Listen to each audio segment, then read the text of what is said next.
Autobiography of யோகி அப்படிங்கிற புக்கை யோகானந்த பரமஹம்சர் எழுதியிருக்கிற அந்த புக்கை என் கையில் கொடுத்தாரு. இது படிமா, ஸ்பிரிச்சுவலாக உனக்கு ரொம்ப மேன்மை அடைவ நீ, ரொம்ப நல்ல மார்க்கத்தை உனக்கு கிடைச்சிடும். அதில் வந்து நீ ரொம்ப மேன்மை அடையலாம், உங்களோட அரஸ்பதை சொல்லுது அப்படின்னு அதுவே நிறைய சொல்லிட்டார். சரின்ட்டு இந்த புக்கையும் கொடுத்தாரு.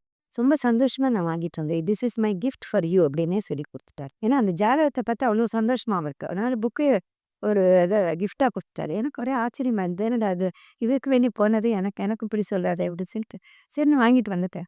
நான் சரி ஏதாவது இருக்குமா இருக்கும் வாழ்க்கையில் என்னதுன்னு தெரியாது அப்படின்னு நினச்சிட்டேன்.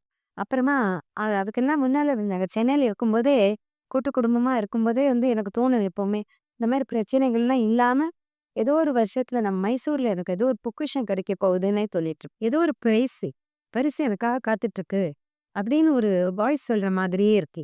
ஏதோ ஒரு வாய்ஸ் சொல்லும் இந்த மாதிரி உனக்கு ஒரு இதுக்கெல்லாம் கவலைப்படாதே, எந்த கவலைகள் ஜாஸ்தியானோ உனக்கு பரிசு காத்துட்டு இருக்கு, அதனால இதெல்லாம் விட்டுடு பிரைஸ் அங்க இருக்கு காத்துட்டு இருக்கு அப்படின்னு சொல்லி ரொம்ப கஷ்டமா இருக்க நேரத்துலலாம் அந்த வாய்ஸ் சொல்லும் எனக்கு. என்ன என்ன இருக்கு, எப்போ எங்க மைசூர், எங்க போறது, நாம சென்னையில இருக்கோம், என்ன சமாச்சாரம் நினச்சிப்பேன் நான். அப்புறமா கொஞ்ச நாள் கழிச்சு கூட்டு குடும்பம் தனி குடும்பம் ஆயிடுச்சு. தனி குடும்பமானப்போ தான் இந்த மாதிரி பிரச்சனைகள்லாம் வந்து பெங்களூர்ல வந்து அந்த இவர்கிட்ட கேட்டோம். அந்த அரஸ்கோப் எல்லாம் பார்த்து இதெல்லாம் பண்ணதுக்கப்புறம் புக்கு கிடைச்சேன். இப்போ மைசூர்லேருந்து நான் வந்து டிஎன்எஸ்சிபுரங்கிற இடத்துக்கு ட்ராவல் பண்ணி வேலை செய்யும்படி ஆச்சு. நான் கனரா பேங்க்கு, இவர் வந்து நபார்டில் வேலை பண்ணிட்டு இருக்காரு. அப்போ வந்து வேலை பண்ணினா தான் சாப்பிடலாங்கிற நிலைக்கு வந்துட்டோம். ஜீரோ. ஏன்னா எல்லாமே கூட்டு குடும்பத்தில் கரைச்சிட்டோம் அத்தனையும். எங்களோட கிட்ட ஒன்றுமே இல்லை. ஒரு ரூ. 700, 2 குழந்தைங்க, நாங்கள் ரெண்டு பேரும், இதுதான் ஆஸ்தி எங்களோட, வேற ஒன்றுமே கிடையாது. ஜீரோ. அப்படி ஜீரோலேருந்து ஆரம்பித்தோம். இந்த மாதிரி வாழ்க்கையை இறக்குச்சு.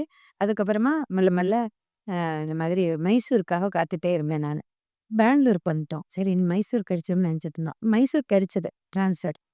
இவருக்கும் கிடைச்சது, எனக்கு கிடைக்கல. நான் வந்து டிஎன்எஸ்சிபுரங்கிற ஊருக்கு 30 கிலோமீட்டர் தள்ளி இருக்கிற ஊருக்கு பஸ்ஸில் போகணும். பஸ்ஸில் போகும்போதெல்லாம் அந்த புஸ்தகத்தை வச்சு படிக்கேன். இது ரொம்ப நல்லா இருக்கும் அந்த புஸ்தகம். மற்றவங்க கிட்ட பேசுறதுக்கு எனக்கு பிடிக்காது.